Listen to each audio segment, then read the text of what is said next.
Greetings all. Welcome to my wee little paint shop. That's right, it's prime time. Prime time on Pat TV. We're painting the Horten BV38. As you can see, I got her all primed up already. Priming was easy. If you want to be cheap about it, but efficient, you can go. I got this from the dollar store, from Dollar General. Uh, or It's called Miracle. It's just like the Rust-Oleum paint, except this is a primer. And it's a light gray. Now I've primed several planes before with this. Now the trick to using this regular can primer, because you got a whole lot of area to cover, just like you see here with the wing. It's been primed up. It's been fully primed already. It's ready for a coat of paint. But the trick to using this is it says from 12 to 16 inches away. It's not the primer that hurts the foam. It's the propellant that's in it that hurts the foam. You don't want to get right up on there and stay in one spot and hit it. You don't want to do that. Notice how light that coat is? That's because what you do, instead of standing from 12 to 16 inches away like it says, you want to stand about 20 or 25 inches away.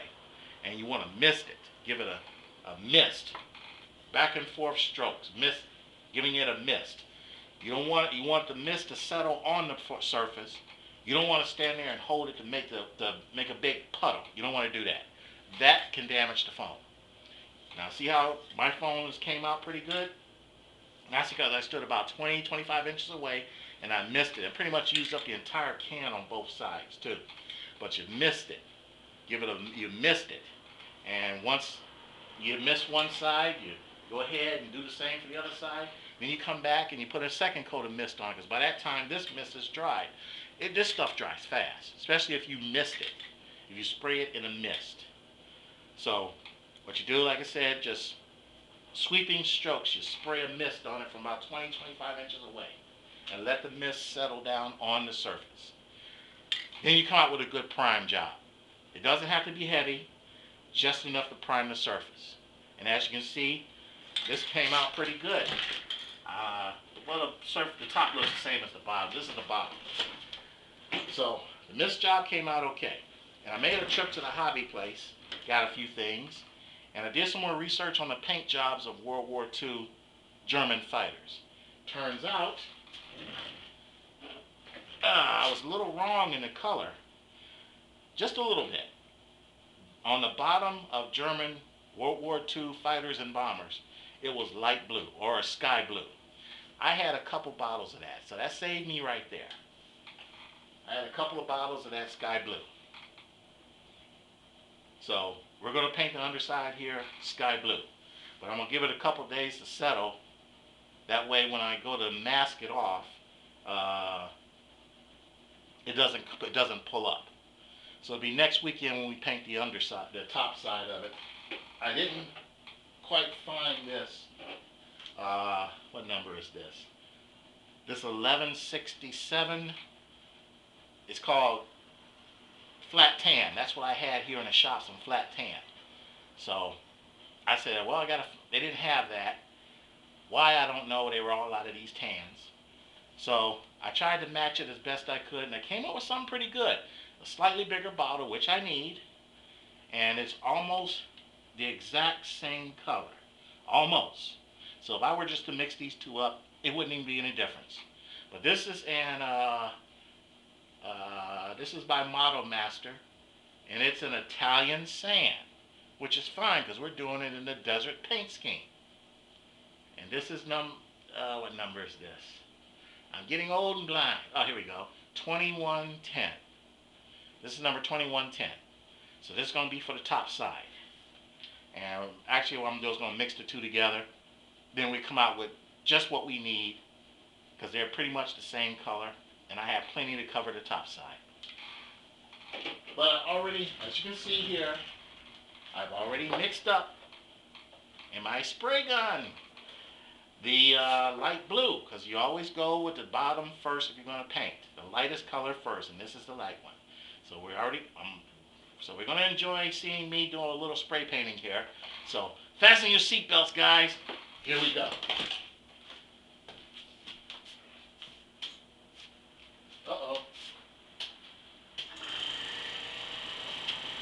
we go. Let's make sure that it's right here. Oh yeah, that's a good stream coming out.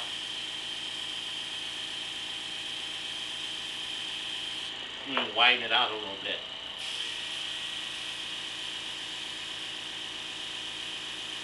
Oh yeah, that's a good stream. Now let's hit this.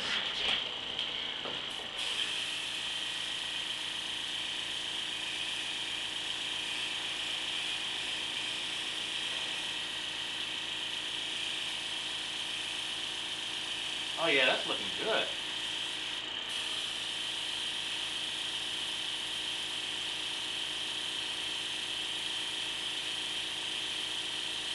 With that primer there, we don't need a whole lot of coat. You don't need a whole lot. That's coming out real nice. So since the foam is white and we had a light gray primer, it works just fine.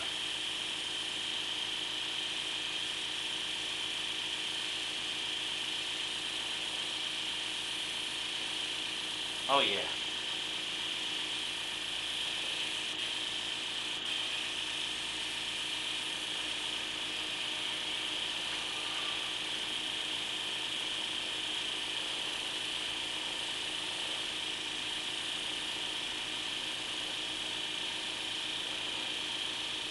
I don't have a huge shop anymore, so I gotta work at what I have.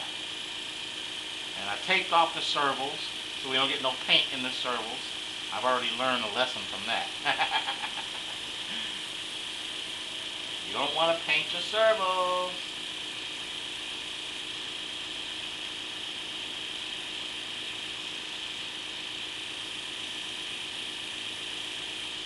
Now, I'm usually painting as my work. I'm a good builder, but painting was always my weakest point. But since I've been watching a lot of guys on YouTube, let me change the angle. All right. I've been watching a lot of guys on YouTube paint. I'm getting better. It just takes a little practice. I'm getting better. Still not the greatest, but I'm getting better. And that's what counts, is that you're getting better. You're never too old to learn. And it helps to listen to these guys on YouTube who've done it way better than longer and can do it better than I can. So if you're new at painting, watch you guys on YouTube. They won't mislead you.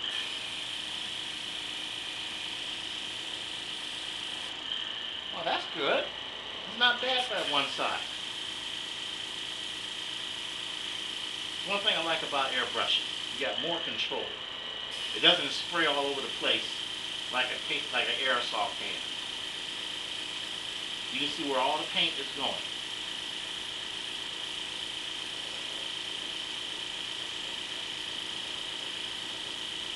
And you're not really wasting any paint, because when you spray paint with a can, you see it going all over the place. That's why I said when you prime it, you have to prime it so that the mist falls onto the surface. When you're trying to do precision painting with a paint can, it doesn't work too well. Makes you wonder how those graffiti guys do it.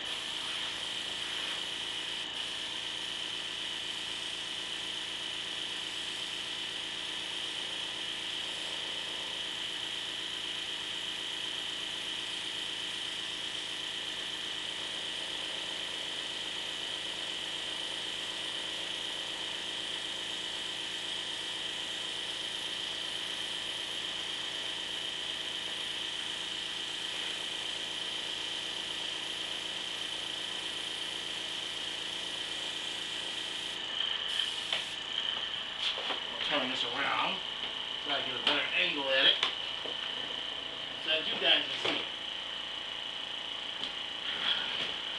See how much I got left. Ooh. Should be able to finish her up. I'm not looking to win any beauty contest with this. This is going to be an everyday flyer. But, you know, even with your everyday flyer, You want it to look good.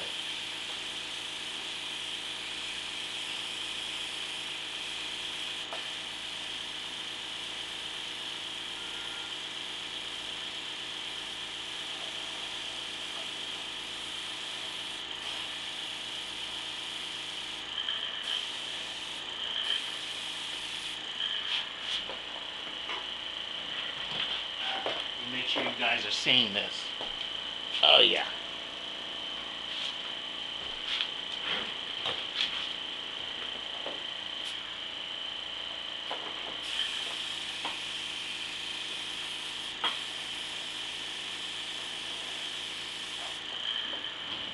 I'm gonna have just a touch more thinner. I think it's coming out a little too thick. Bear with me, guys.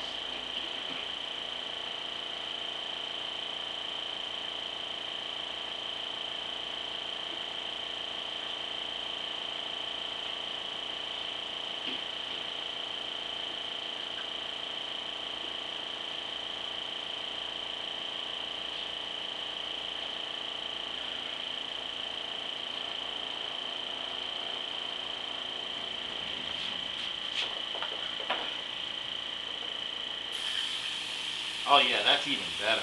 It was coming out too thick. Now it's coming out real nice.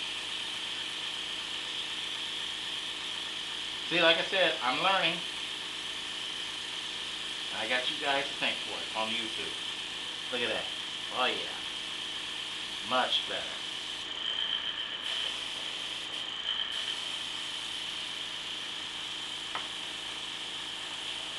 Just had that a little more thinner. And she's coming out much better.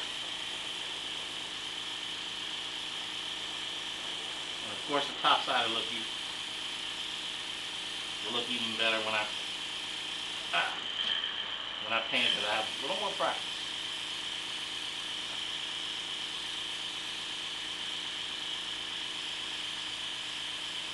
Now I think I'm running out of paint. I should have got a little extra blue.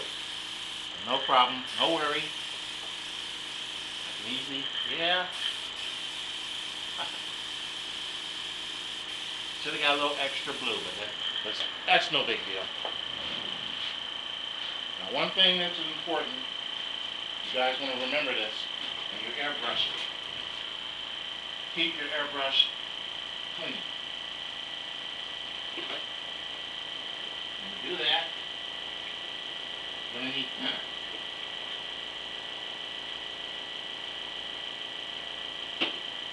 Just fill this up with thinner. It's empty now. Use all the paint. Move this aside a little bit. Yeah.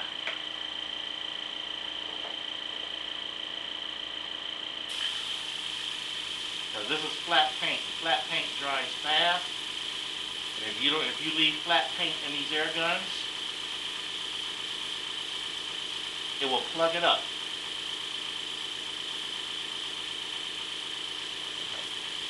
Always clean your airbrush that way. Yeah, I didn't have enough thinner in there on that first end. That's okay. We're gonna get another couple more bottles of paint, which is no big deal. We're gonna finish painting this up. Put another coat on it. All right, but it looks good just the way it does.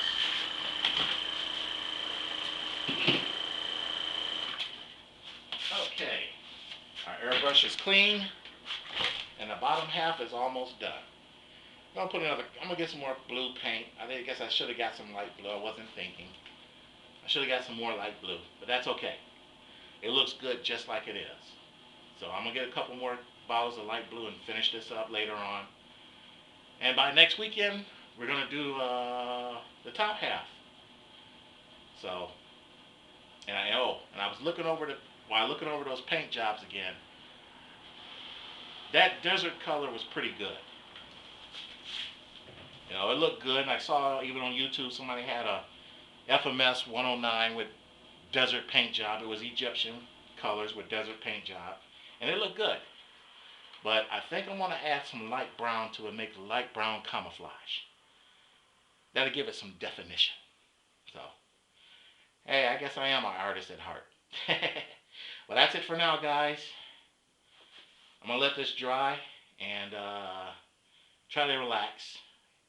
So, That's something I don't usually do. I work my butt off during the week, so it's relax time. This is relaxing.